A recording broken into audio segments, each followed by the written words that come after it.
Good evening, everybody. Welcome to the GSMC Hockey Podcast presented by the GSMC Sports Network. I'm your host, Garrison McDaniel, and we have a great show for you guys today, like always, where we will be diving into some more season previews. I've done them. Now we'll be through the season after today, so we're doing Colorado today and Columbus. The first segment will be Colorado. Our last segment will be Columbus, splitting up the season previews amongst this episode. And then in our second segment tonight, we're going to be talking about Evgeny Kuznetsov, a fantastic forward that has played a long time in the NHL, is retiring from the NHL and deciding to go to the KHL to play the remainder of his career of hockey.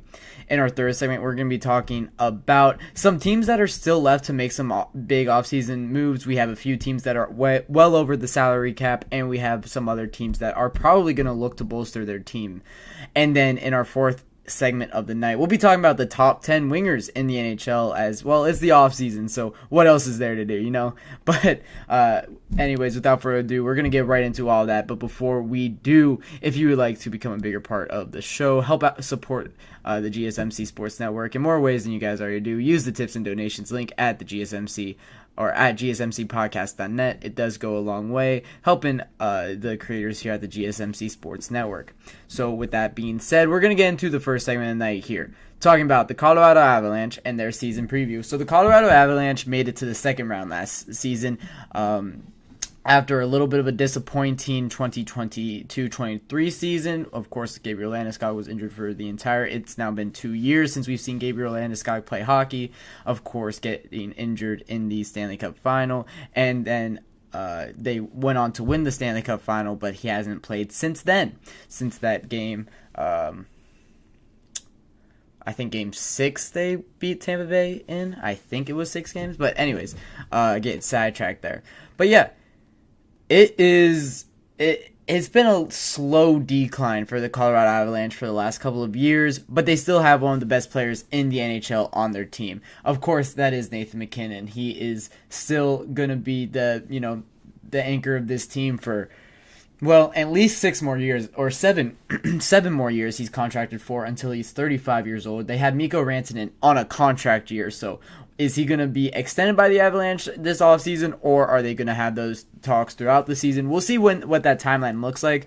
That is a huge piece of their team. I don't anticipate him moving anywhere. I think it is very similar to the Leon Draisaitl situation over in Edmonton. Casey Middlestat is a fantastic forward on this team. He's making $5.75 for the next 3 years. Arturi Lehkonen, they have other players like Jonathan Drouin, Miles Wood, Colin Ross Colton that are good pieces, but really this team is a fantastic defensive team. Cale Makar, Devin Taves, Sam Girard, Josh Manson, Calvin DeHaan, Eric Brandstrom, just all very good defensemen at the NHL level, and all of them are on the Colorado Avalanche. Their problem here is Alexander Georgiev. They need to improve in net if they want to get better next season. That was a huge flaw of this team this past season. So hopefully they are able to do so. Of course, no Valery Nichushkin for who knows how long. He is in the player assistance program for stuff that happened over the playoffs. I still think that it's kind of like up in the air of what did happen. So that's all speculatory. I'm not gonna speculate on it. I'm not around the team. I'm not around Valery Nichushkin, so I have no real clue. But this team is missing 2 top 6 forwards, at least going into next season. Both of them are assumed to come back about midway through the season, but that's still a long part of the season without 2 top 6 wingers. Gabriel Landeskog and Valery Nichushkin. Valery Nichushkin had 14 goals in the postseason before he got suspended by the NHL. That was leading the postseason in goals, and it would have led the postseason in goals until halfway through the Stanley Cup Final. That guy's huge to this team, and being without him is going to suck. The bottom 6 for Colorado looks really bad. Miles Wood, Ross Colton, Logan O'Connor, Parker Kelly, Chris Wagner, Joel Kiviranta is just not that good, and they don't have money to bolster it up. They're negative. Excuse me. They're negative $3 million in cap space, which is a little bit concerning. if you're the Colorado Avalanche, if there's a team to kind of decline in the Central, with Nashville coming up, with how good, we assume the Dallas Stars are going to be next season. The Minnesota Wild look like they're on the come up. You have other teams like Winnipeg doesn't look like they're going to go anywhere anytime soon. So who's going to be the team to fall in the Central? There's going to need to be a team to fall, and it might just be the Colorado Avalanche. This team is lacking depth. This team is lacking goaltending, and this team doesn't have money to improve on that.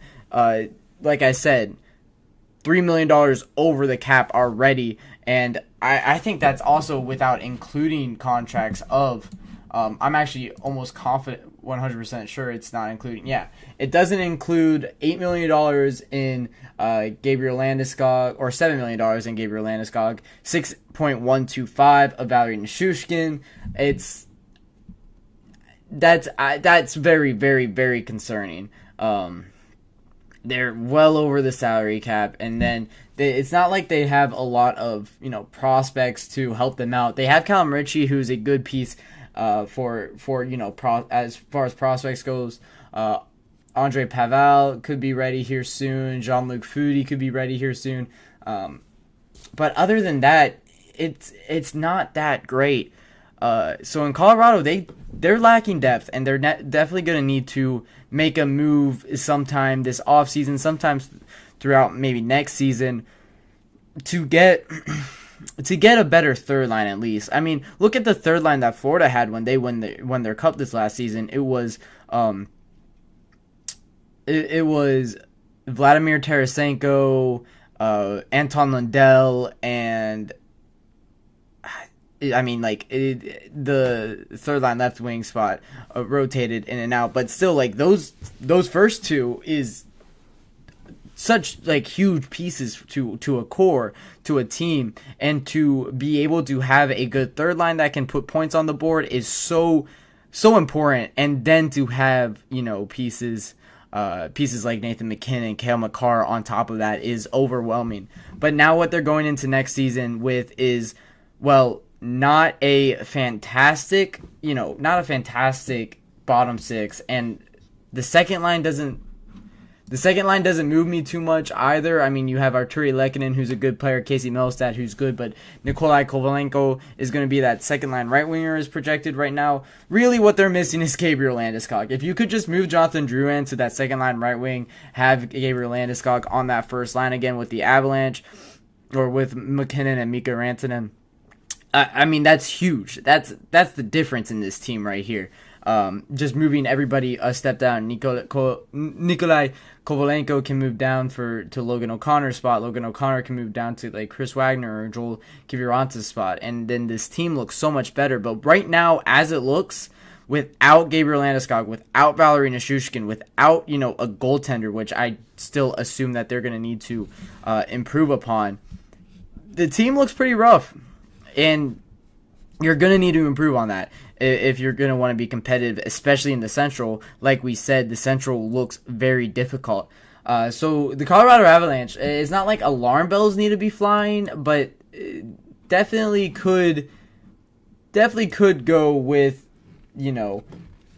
having different, having additions to this team. There's still guys out in free agency. We talked about it on our Friday podcast. If you want to see who is still out on free agency, I'm not going to go through the list, but there's definitely veteran pieces in a forward core that can help you win, like a Jacob Vrana or something like that. This team definitely needs to go out and get somebody. I mean, you would think that a Jacob Vrana is willing to take maybe even a two-way contract, just because he's looking at it and is there's no place that wants to pick me up. But you're still gonna that's a piece that needs to be picked up. And Colorado Avalanche is a team that needs to go out and be aggressive, because you have guys like Nathan McKinnon, you have guys like Cam Makar in the prime of their careers that are absolutely superstars. You're trying to win another Stanley Cup, just the one in 2022. Of course, winning a Stanley Cup is extremely hard, but you look at this core and you assume that they want to win multiple. You want to be a dynasty here in Colorado, kind of like 96 and 01 they were. This team is very, very good, but the depth is lacking. And I mean, you look at Florida last year, you look at Vegas 2 years ago, even Colorado 3 years ago had fantastic depth, and then their cap space, their cap problems caught up with them. It's all over the place. This team can be extremely good if they go out and get some more veteran help, some scorers on their third and fourth line that can produce and help them when it comes to the regular season. When, Nathan McCann is not going to score a goal every single game and not going to assist on 2 goals every game. Cam McCarr is not going to be able to, help out offensively every single game. And, having a guy on the third and fourth line to bear that burden a little bit can go a long way. So when we talk about my predictions for the Colorado Avalanche season, I think it's still going to be fine. I think this team is still really good. I do worry with Nashville getting so much better in the Central. Just looking at all around the Central, it's scary. What team's missing the playoffs here? The Blues are probably going to be a team that misses the playoffs. And then beyond that, can you really assume anybody else? Like Winnipeg, I would be shocked if they miss. Minnesota looks really good. Dallas Stars look really good. The Colorado Avalanche. And then, you have every other team besides the Chicago Blackhawks are good. So the Blackhawks miss. The Blues miss. And saying the Blues miss might still be wrong. The St. Louis Blues have always been a very, underdog story when it comes to a playoff spot. I think the Colorado Avalanche can be, a 5th team in the Central. And is that good enough to be a playoff team in the Western Conference when you have... I think so. I think the LA Kings could be that team that's, the one that's out. I believe Utah...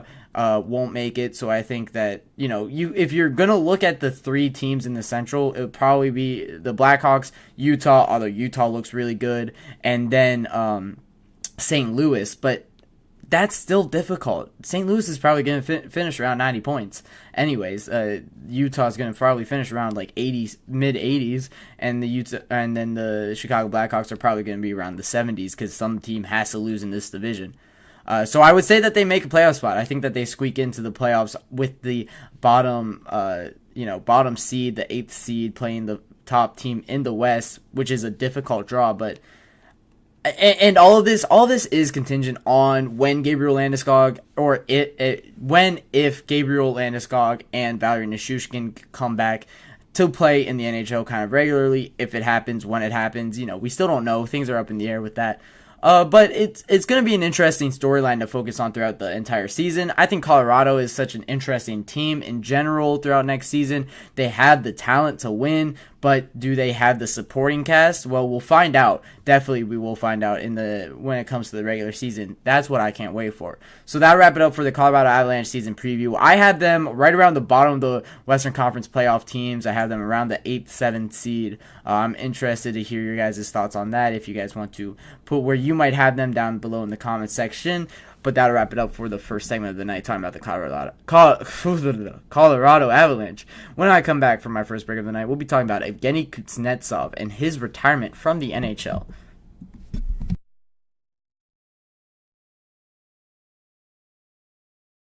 I feel like I'm losing my mind. Is everybody in the world blind? Please, Lord, give me a sign, a sign. I feel like I'm losing my mind. Is everybody in the world blind? Please, Lord, give me a sign, a sign. I wanna be the greatest. Everybody on the fake shit. I look around and feel like everybody is the fakest. I make this every day and I'm impatient, hoping one day I blow up from the basement. Statement, the top is so vacant. I don't hear shit that I think is amazing. Waiting for my day when I'm playing sold out shows for 1,000 faces. Hey, give me that crown, get in my way and to be put down. It ain't your place, all this my town. If I want that shit, then I'll get it right now. I'm losing it, the noose it fits. I'm losing shit, a stupid myth. You choose to live or choose to dip. You choose to fight or lose your grip and lose a gift. I feel like I'm losing my mind. Is everybody in the world blind? Please, Lord, give me a sign, a sign. I feel like I'm losing my mind. Is everybody in the world blind?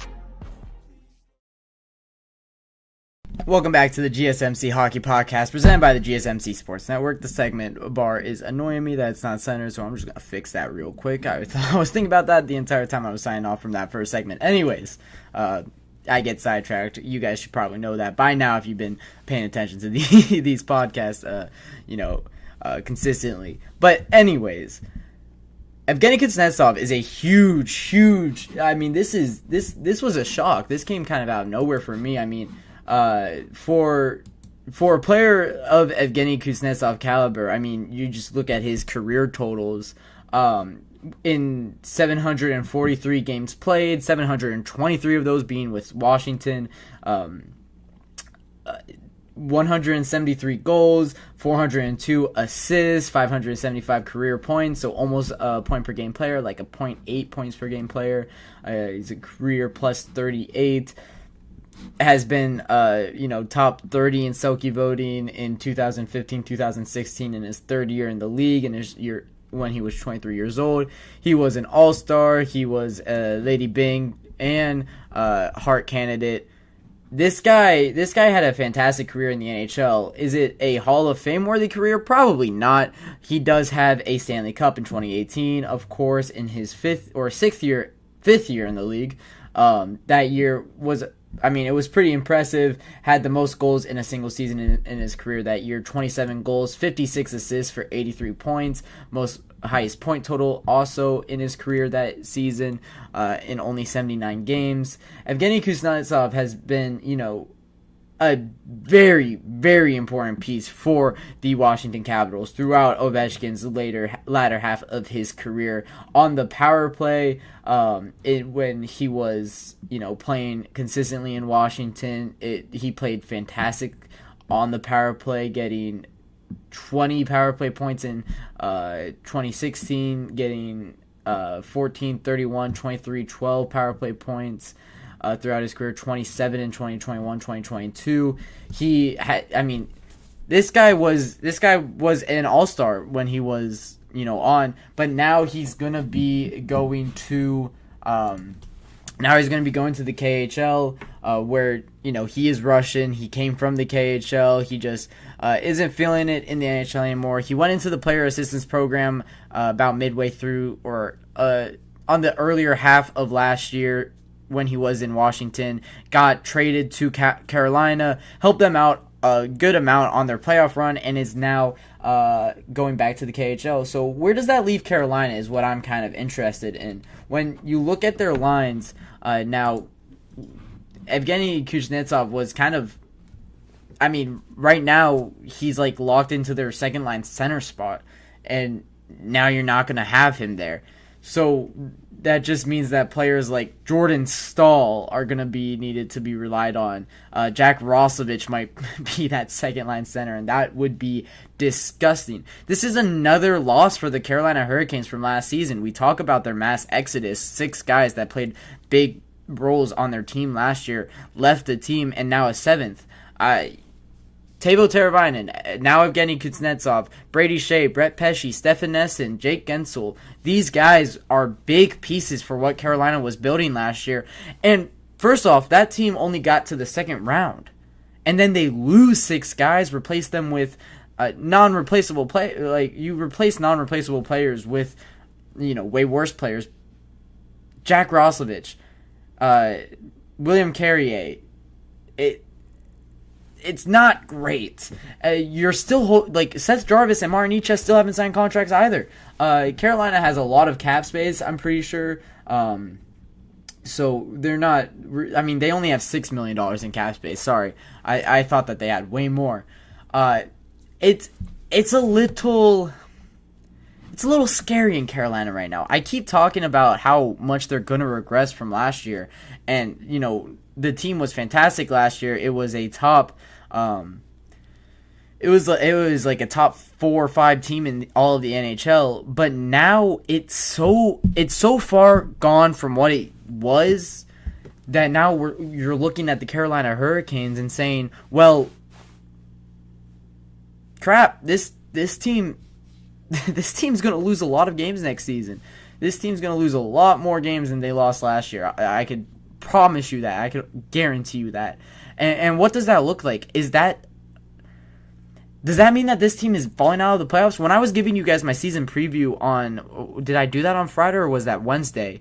Nonetheless, when I was giving you guys my season preview, I said that this team is, it scares me. I still have them in a playoff spot right now, but I have that fourth spot in the Metro, and I have it being 4-4 split in the Eastern Conference with who gets playoff spots. Now, with them, with the team losing as much as they did, and Evgeny Kuznetsov, who, was going to be a top 6 player for them, was going to play a big role in this season for this team,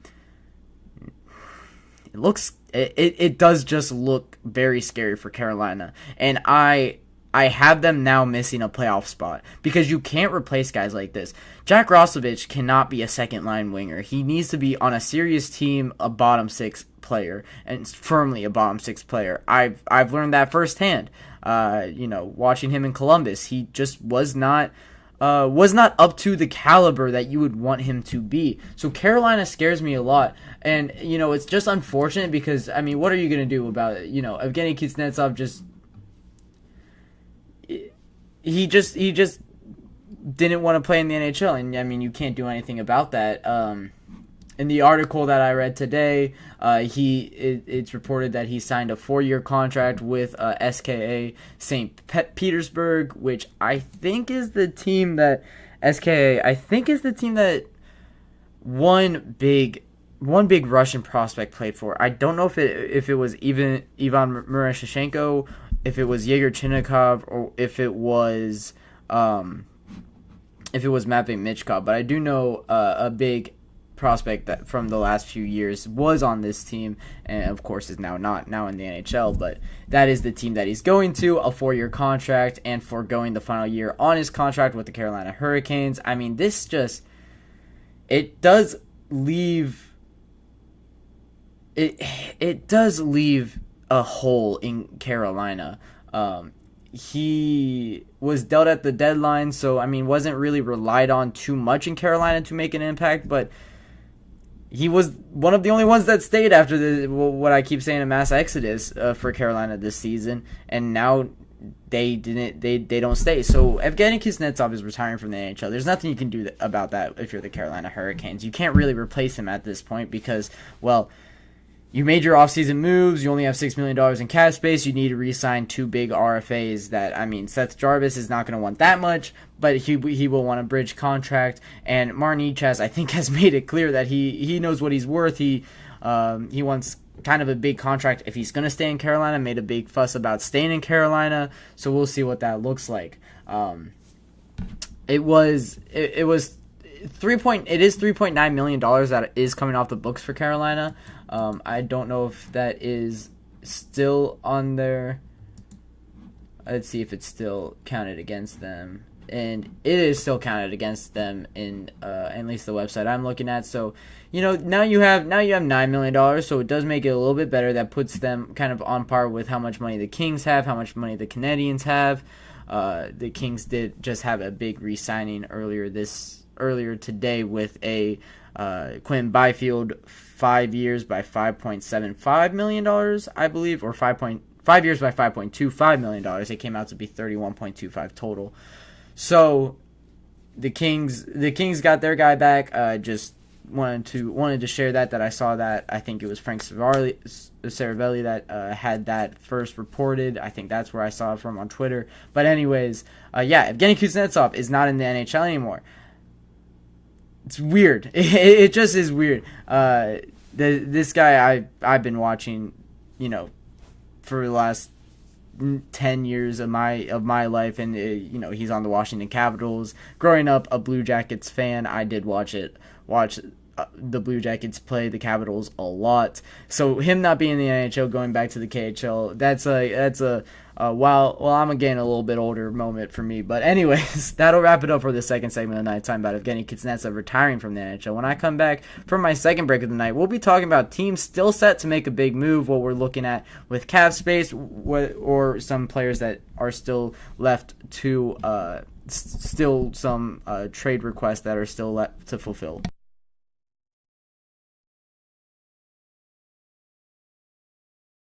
Looking for your daily fix of sports talk without having to pay for it? GSMC Sports Network is available on YouTube. Just search GSMC Sports Network. Get your fix of daily sports talk shows on YouTube, absolutely free. NFL, college football, NBA, MLB, MMA, UFC, fantasy football, and so much more. GSMC Sports Network has shows running all day long, with new sports shows starting every 2 hours. Just like on your favorite cable sports channel, except GSMC Sports Network is absolutely free. Just search GSMC Sports Network on YouTube to catch one of your new favorite shows, like the GSMC College Football Podcast, Chip Shot Football Podcast, Hoops and Heels Women's Sports Podcast, GSMC Basketball Podcast, and so many more. Check it out for yourself. GSMC Sports Network, now available on YouTube absolutely free. Search GSMC Sports Network on YouTube right now.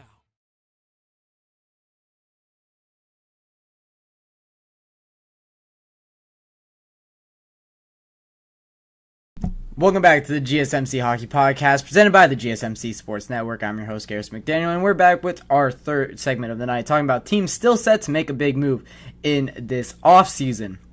Whether it's from trade requests that still need to be fulfilled, whether it's from what we're looking at with their cap space. There's a few teams that still have a lot to go. So we're going to talk about the teams that need to sell a little bit. A lot of teams are over the cap right now. The biggest ones, $15 million over the cap, are the Washington Capitals. This team tried to add a lot this offseason and still has some time to move around some pieces, but I mean, who are you gonna move around is more or less my question.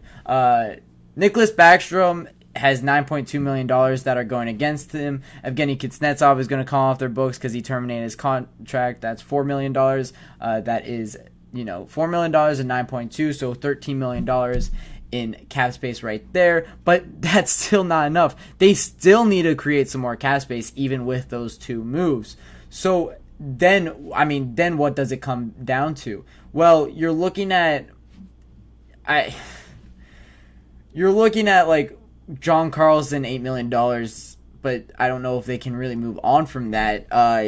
Other pieces like Nick Dowd could maybe get traded, $1.3 million. Sonny Milano has $2 million in cap space working against them. You have maybe Alexei Protas, but he's young. You don't really want to move on from him. They also just signed him to a 5-year extension. Dylan Strome is making $5 for the next 4 years. That could be a trade candidate, especially for a team that wants, a 27-year-old that can kind of fit with their time, kind of like a Ducks, kind of like a Kings, kind of a player that can help develop a lot of young guys but won't be too old when it is time for them to win now. TJ Oshie could definitely go get off the books. He's making $5.75 million. He's 37 years old. I think he is an LTIR candidate for this season, but there's definitely a move that needs to happen in Washington. It's just a matter of who. So, I mean, it's speculation. TJ Oshie, Dylan Strome, maybe a defenseman, maybe Sonny Milano, maybe a defenseman like Ethan Bear is gone. Maybe a defenseman like Martin Fehervary. I definitely butchered that last name, but I have no clue how to pronounce it. Anyways, what's good for this Washington team is they have like no money in goaltending. They have $1.8 million in their two NHL goaltenders, so that's really nice. But everywhere else it gets very expensive, and you're going to need to pay a goaltender eventually. Like, Logan Thompson is probably going to want some major money when he comes up in free agency next season. Whether he goes to the market or comes back in Washington, he's going to get a lot of money for it. So that's Washington. They need to move on from a lot of cap space, so they're definitely a contender to move around. Another team, but on the other end of the cap space, is the Anaheim Ducks.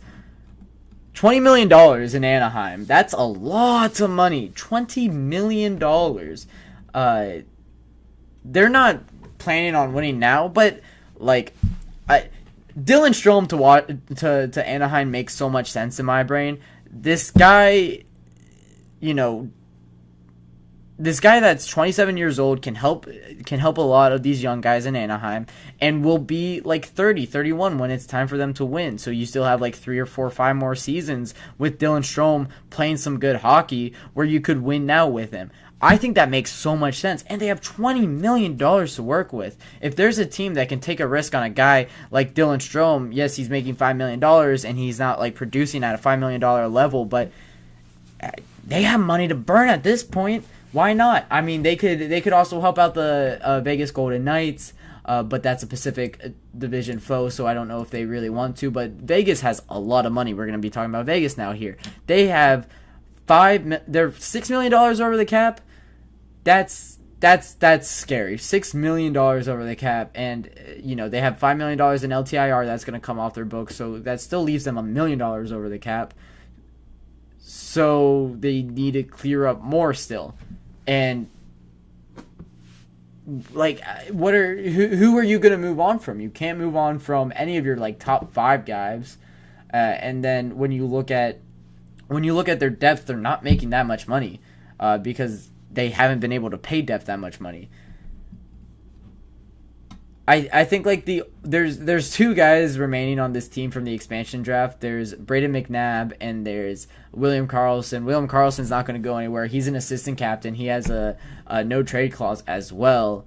And then Braden McNabb, I think might need to be the guy that goes. I mean, you have $3 million in him. So I think that the Vegas Golden Knights can still make a move this off. Well, first off, they need to make a move this offseason. They can't go in with this roster, with this cap hit. So they need to make a move. It's just a matter of when and who goes, really. You're looking at this team, and it's a good team. They still need to improve, though. And it's not... You don't have anybody blocked in the system, right? They don't have a good prospect pool whatsoever. But it's still... you just need to move on from somebody, right? You have so much money tied up in, Jack Eichel's $10 million, Mark Stone's $9.5 million, Tomas Hertl's 6.75, Alex Petrangelo's 8.8, Noah Hannafin 7.3 for the next 8 years.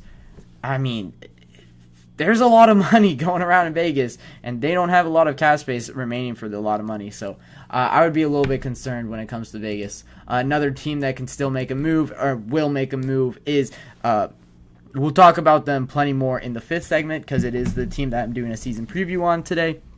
It's the Columbus Blue Jackets. Patrik Laine needs to go, right? We've known this for this entire offseason, that he is not going to be on the team come next year. Why is he still on the team? It's kind of a shock in Columbus. Well, I guess it's not like a shock in Columbus. You do need the right price for him, and a lot of teams are going to try to lowball you really early here in the process, so it makes sense. But he needs to move, right? He needs to go. You can't just get nothing for him, and he has 3 more years on his contract, and he's just going to stay in the player assistance program until he leaves. So, something's going to have to give here. And this is a huge player, right? Patrik Laine is a massive, massive piece in the NHL. One of the best shooters that the NHL has right now, and can definitely be a 40-50 goal scorer given the right opportunity, the right team. You thought it could have been in Columbus when they got Johnny Gaudreau, but there's just not a center on that team that can help support those 2 guys. So it's unfortunate that the timeline never really worked out in Columbus. It looked like it was very promising for a little bit there, and now, right, they're still pure rebuild mode. Probably going to be a lottery pick next year. We'll get into all this in the 5th segment, but you need to move on from Patrik Laine, and you need to get a return. And who's going to be the team that gets Patrik Laine? This is going to be the flip side of that coin. First off, Patrik Laine makes $8 million, so it needs to be a team that has a lot of cap space. Who would make sense here? Utah, Buffalo. They have 13 million. Buffalo might make a good bit of sense, but does Patrik Laine want to play in Buffalo? If he didn't want to play in Columbus, I can't imagine he wants to play in Buffalo. And then, the Detroit Red Wings kind of make some sense here, but Columbus doesn't love Detroit, so I don't know how easily a trade would get done there. It's also Steve Yzerman, and it seems like no general manager wants to help out Steve Yzerman because that guy is just a genius when it comes to trades. So really, where can you go here? The Blues, the Stars. Does he want to be on a win now team? Because the Bruins have almost $8 million in cap space, so it depends on the return there. But I think it would need to be like a Mason Lohrei in return there, and I don't think that the Boston Bruins are willing to do that, right? So it's an interesting conversation. It's kind of a run around, circles here in a discussion. We've talked about Patrick Laine this entire offseason. We're going to continue to talk about Patrick Laine throughout this offseason because he is one of the best players in the NHL when he is, when he's on and when he has a supporting cast, like we saw in Winnipeg. We haven't seen it when he's been in Columbus, but Columbus just can't put a team around him. So, that's just what happens there. So that'll wrap it up for the third segment, talking about teams still set to make a big move. As the offseason's still young, there's still plenty of time here. But when I come back from my third break of the night, we'll be talking about the top 10 wingers in the NHL. Of course, this is going to be my opinion.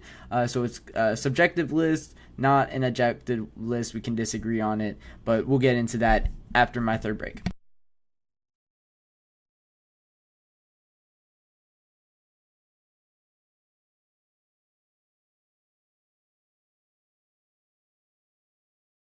For the best and latest podcasts available anywhere, go to the podcast app on your cell phone and type in GSMC to access free content-rich podcasts on health and wellness, book reviews, sports, entertainment, relationships, social media, movies, technology, finance, and even weird news. Subscribe and download the GSMC Podcast Network's family of shows, available everywhere podcasts are found.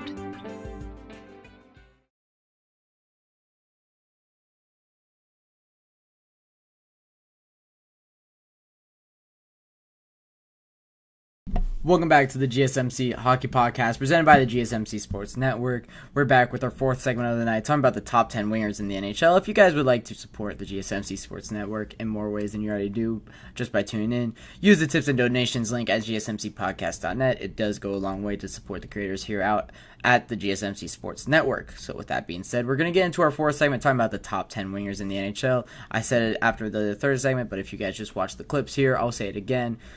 This is a subjective list. Do not think that I believe that I am 100% correct in this. This is just my opinion. Top 10 wingers in the NHL from what I see. This, there are statistics that go and back this up a little bit, but not fully. So if your favorite guy is left off the list or is too low, I apologize. And if there's a guy a little bit too high, well, I apologize for that too. But this is my list here. Top 10 wingers in the NHL. Number 10, I have Filip Forsberg, and I was really wrestling with this thought in my head. Where would I put Filip Forsberg? Because this guy, we haven't seen a fantastic team around him throughout his entire career, really, in Nashville. But you see the talent. This guy has a fantastic shot, one of the best snipers in the NHL, and one of the best all-around players. So I put him right at 10. I think that this guy is fantastic. I do have him above some guys, some notable omissions to the list that you guys will find out as we get through this. But I think number 10 really works for Filip Forsberg. I have him over guys like Zach Hyman was a guy I was thinking about a lot. I think that was really the only other one. Of course, coming off of 50 goals, maybe a Sam Reinhart I was thinking about a good amount too. But I elected to go with Filip Forsberg here. I think that he fits this list really well. I think he's a fantastic, scoring forward, scoring winger. Number 9 is William Nylander, another guy that you just see the talent. Yes, Toronto doesn't do too well in the postseason. We all know this, but you see the talent in this guy, and you'll see his teammate later here, as you guys can probably assume. But William Nylander in Toronto has been, phenomenal. This guy, like I said, a lot of talent from this Swede here. Fits right in with that core, right on that second line there. Having to give up, he's a first liner anywhere else in the NHL, but having to give that up because you want to split up your top 4, right? You don't want to have that stacked up first line and then John Tavares on that second line with Matthew Nyes and whoever else, Matthew Nyes and Robertson. But William Nylander has a lot of talent, and he might be a second line winger, but I think he is one of the best wingers in the NHL. Next up, Clayton Keller. Another guy where the team success isn't there, and that's why you might have some questions about it. But Clayton Keller, man, I read an article the other day that said, does Clayton Keller have the potential to be the greatest Arizona Coyote of all time? Or what is he the greatest Arizona Coyote of all time? Because of course Arizona is no longer a franchise, right? They reset completely new in Utah. I think that you can really make an argument, because when we're looking at just Arizona Coyotes, right, we're not counting the old Winnipeg Jets, because if we do, it's just Teemu Selanne, right? It pretty easy, maybe Dan Hawerchuk, but I would say Teemu Selanne pretty easily is the greatest if we're talking about the Winnipeg Jets, including here. But if we're just talking about Arizona Coyotes, like, who else is up there? Shane Doan. I think Clayton Keller definitely has an argument. Maybe Oliver Ekman-Larsson has an argument. That's not too out of the realm of possibility, but yeah, Clayton Keller is such a fantastic, like, you just see his skill, and you feel bad that, his early days were kind of wasted a little bit in Arizona, but now they're putting a team around him in Utah. Now it looks a little bit better. We'll see how he does play in Utah. But he is a fantastic player, deserving of the number 8 slot. Number 7 here, Mitch Marner, William Nylander's teammate. Mitch Marner, number 7. This guy helps out Austin Matthews in more ways than is even imaginable. Austin Matthews is a fantastic scorer, but Mitch Marner gives him so much opportunity. He's fast. He plays a good two-way game when he needs to. Is amazing on the power play. Was killing penalties in the playoffs. This guy can kind of do it all. He's number 7 on my list. I think he's just, his team and overall success puts him above Clayton Keller on a list like this. But you can kind of flip-flop those guys. I think that, those are two of the best right wingers in the entire NHL, and we'll talk about the other top right winger when we get into later here. But man, that position is stacked in the NHL. But yeah, Mitch Marner, number 7. Number 6 is going to be Matthew Tkachuk, another right winger here. Matthew Tkachuk was an interesting one, because when we're looking at pure skill, I would say that he's probably towards the bottom of this list. But he's such a fantastic two-way player. The press that he implements in the Florida system is huge.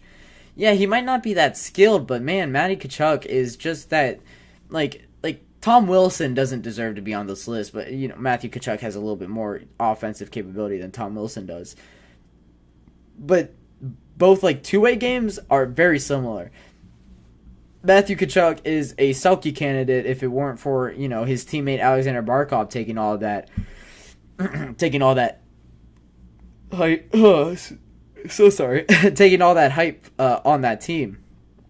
So I really like Matthew Tkachuk. Of course, now a Stanley Cup champion Matthew Tkachuk plays a lot like his dad Keith. That's I think that is very very evident. So Matthew Tkachuk comes in at number 6. Number 5 is Kirill Kaprizov.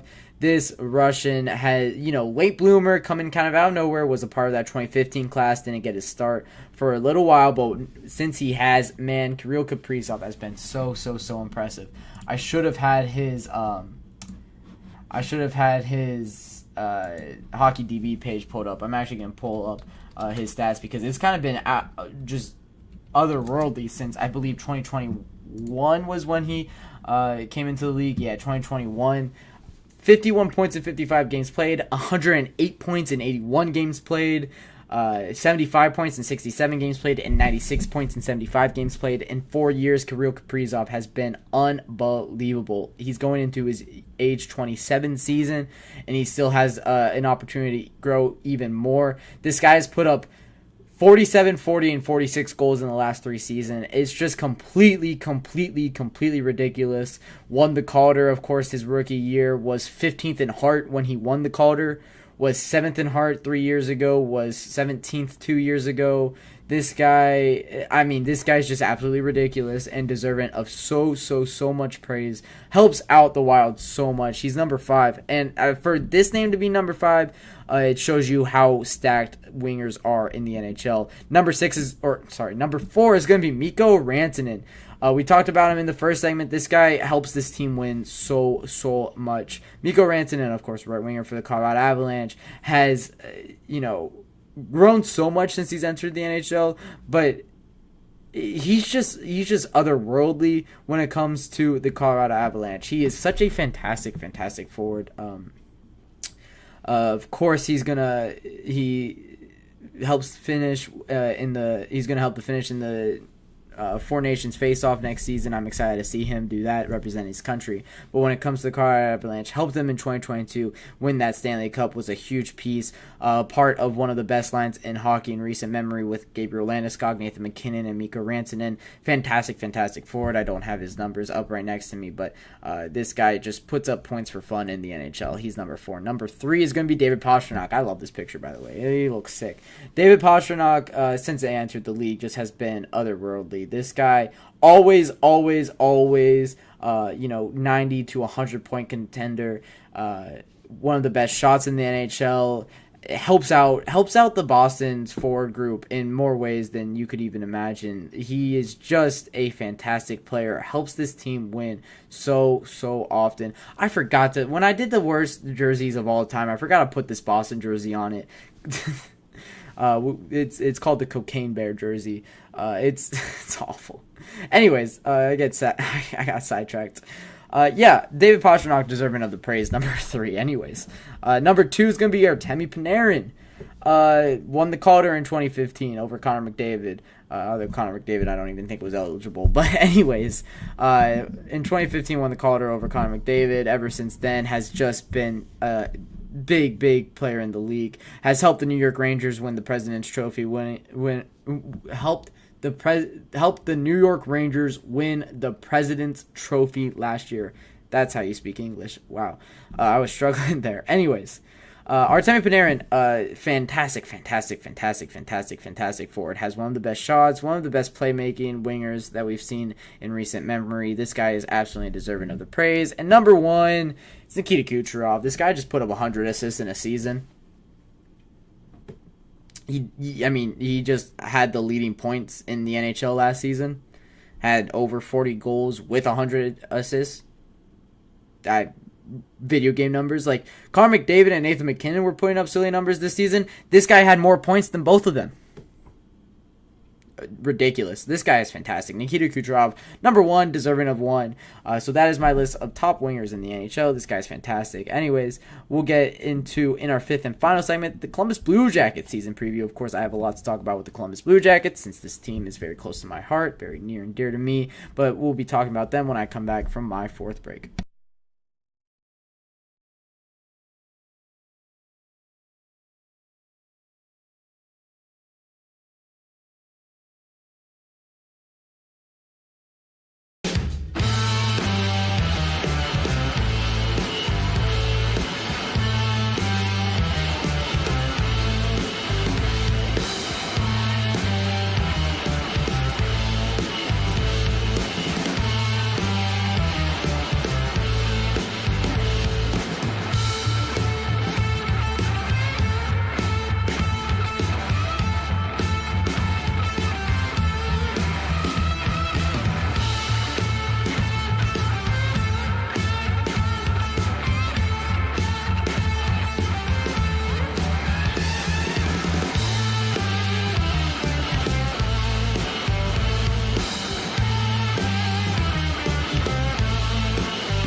Welcome back to the GSMC Hockey Podcast, presented by the GSMC Sports Network. I'm your host, Garrison McDaniel, and we're on to our 5th and final segment of the night, the Columbus Blue Jackets season preview. This team, okay, I've grown up in Columbus my entire life. I have this in the background was on purpose for this episode. It wasn't so I could show bias. So this is a picture of Rick Nash, Jody Shelley, who was a winger for the Blue Jackets in their early days, and Mark Denis, which was a starting goalie for the Blue Jackets when they first started around like 2003, 2004 era. It is a sign. It's a signed picture from all three of them as well. So had to put that up there because I knew I was talking about the Blue Jackets. This team is so similar to their team last season. What was a big problem with the team last season was it's young and it needs to develop. Well, yes, that's fine, and that's fine and all, but you're not really getting better, right? The only addition was Sean Monahan on this in this offseason because, Caden Lindstrom's not going to be playing for this team next season, of course, the 4th overall pick.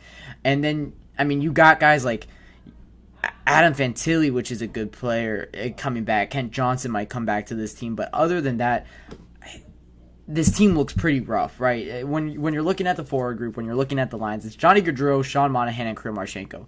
If Johnny Gaudreau can play the level that we saw in 2021-2022 with the Calgary Flames, this team can be very good. Kirill Marchenko had a fantastic season last season. His rookie year was second on the team in points. I think had 20-something goals, which led the Blue Jackets in goals. The team just couldn't score and gave up a lot of goals. I think was one of the worst in goals against in the entire NHL. And then a second line being a very young second line, Kent Johnson, Adam Fantilli, Yegor Chinakhov. This is, of course, projected lines. Adam Fantilli's 19, Kent Johnson's 21, Yegor Chinakhov is 22, 23. So very young second line. And then Boone Jenner, Cole Sillinger, Dmitry Voronkov. Dmitry Voronkov's in his second year. Cole Sillinger is in his third year in the NHL now. I think he's 21 years old, though. He started when he was 18. And then Boone Jenner, who is the only real veteran on this team. And then that fourth line, Justin Danforth, Sean Corrali, Matthew Olivier, is not going to help you out too much. As we saw last season, it's not going to give you anything really when it comes to offense. Their defense looks good, but it needs to play up to the level that the front office believes it can play up to. Zach Werenski is one of the best defensemen in the NHL. But ever since he lost Seth Jones as a defensive pairing, it's been difficult for him because he hasn't had that consistent. Damon Severson played as his defensive pair a lot last year, but we don't know if we don't know how that's going to look when it comes to a team that's serious, right? A team that's really contending. And Damon Severson had some bad plays throughout the year last year, had some bad turnovers that resulted in goals against, and it just needs to be cleaner if the Blue Jackets want to improve. Then the second line defensive pairing, Ivan Provorov and David Jiricek. David Jiricek, of course, 20 years old, 2 years now removed from his draft year, but looking to be one of the better defensemen from that draft, with Simon Nemec, also Pavel Menchikov, and David Jiricek. It was a big draft when it comes to defensemen. All of them are going to be playing in the NHL this season. That's going to be a fun storyline to watch. And then they got Jack Johnson back in this offseason, which is just funny. Guy played for the Blue Jackets for 7 years, and then, of course, having to file bankruptcy, having to leave Columbus. It was a little bit of a falling out when he did leave Columbus, going to win a Stanley Cup in 2022 with the Colorado Avalanche, now coming back to the Columbus Blue Jackets. His defensive pair right now is going to be Eric Goodbranson. Eric Goodbranson is on his third year of a 4x4 that he signed back in 2022. That was very unwanted by the fan base in Columbus when he signed it because it blocked prospects, right? Like, the Blue Jackets have such a fantastic prospect pool, and this is what we'll get into later in this conversation, but having a 30-something-year-old defenseman on a 4x4 blocking the prospects, which it did block prospects. Like, it blocked David Jiricek last season from being able to play up in the NHL. It has blocked Nick Blankenberg in the past, blocked Jay Christensen, so Eric Goodbranson does block these guys, these right-handed defensemen that need to jump up. But what are you going to do? And then when it comes to their goaltending situation, it is probably one of the worst in the NHL. It's Elvis Merzlikins and Daniil Tarasov, whoever you're going to pick as the starter. it doesn't really matter. It still doesn't look too good. Now, when you look at, the contracts here, when you look at the contracts here, it's pretty rough, right? It's Johnny Gaudreau was making nearly $10 million and put up 60 points last season. Sean Monahan on a 5.5 for the next 5 years. That was signed this offseason. We don't know what that's going to look like. Boone Jenner is your third highest paying forward at less than $4 million. Of course, they still haven't signed Kirill Marchenko or Cole Sillinger or Kent Johnson this offseason, but I believe all three of those are going to be bridge candidates that are only going to get 1 or 2 year deals, and see where they're at when they're more UFA instead of RFAs.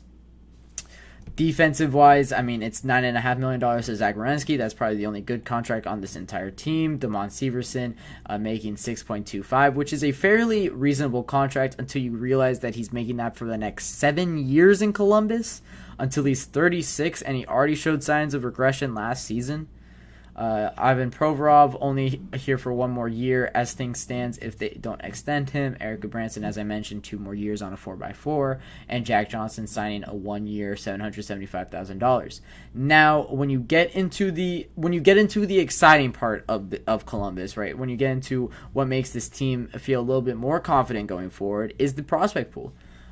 This prospect pool is really good. It is. We talk about it being one of the best in the NHL, right?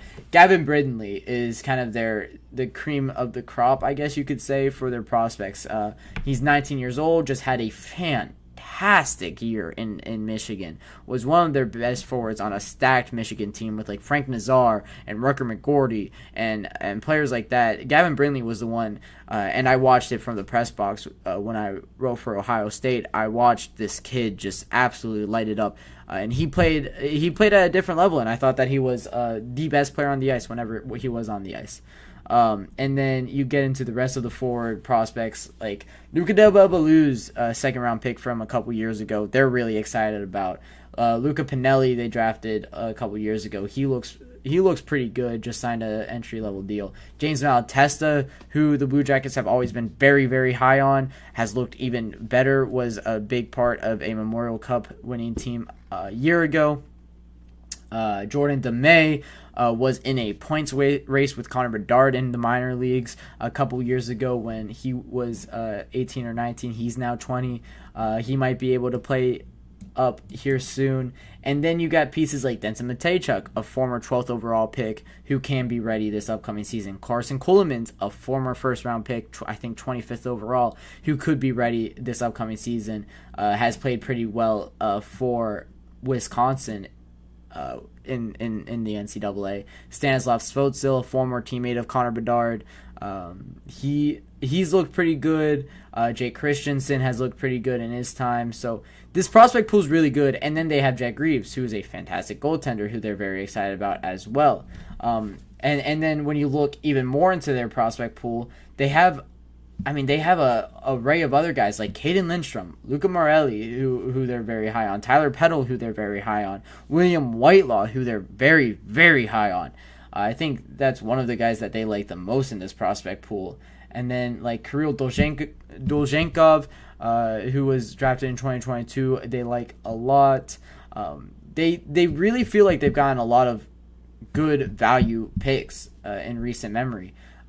So we'll see what that looks like. Charlie Elick, who was their second round pick this past season, he's looked pretty good as well. So the Blue Jackets, the team is bad right now. But when we're talking about the season preview, you got to take it into account with their prospect pool, which is a fantastic. This prospect pool it has every position. It's so deep, and they just need to develop and get to the NHL in 1 or 2 years' time for the Blue Jackets to start winning and be a serious team. They already got guys that contribute. They have guys on their. It's a young team. 23, 19, 23, 21. In their defense, they have that 26-year-old Zach Werenski. They have 20-year-old David Jiricek. They have 20-year-old Denson Matejchuk. it's a very, very young team, and that's kind of the exciting part in Columbus. So we'll see what that looks like. Where do I have them projected for next season?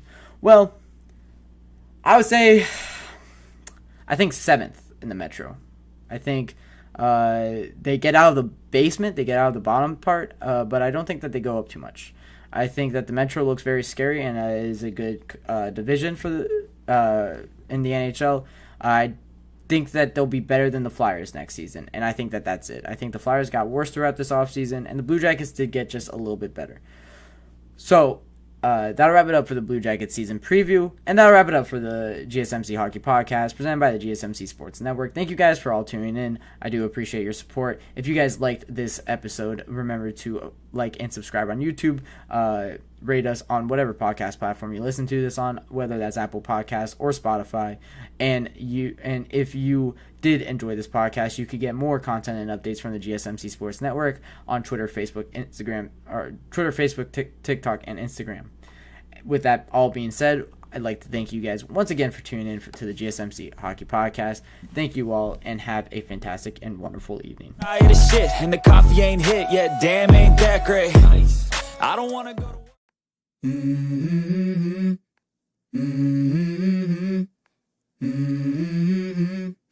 Let's go.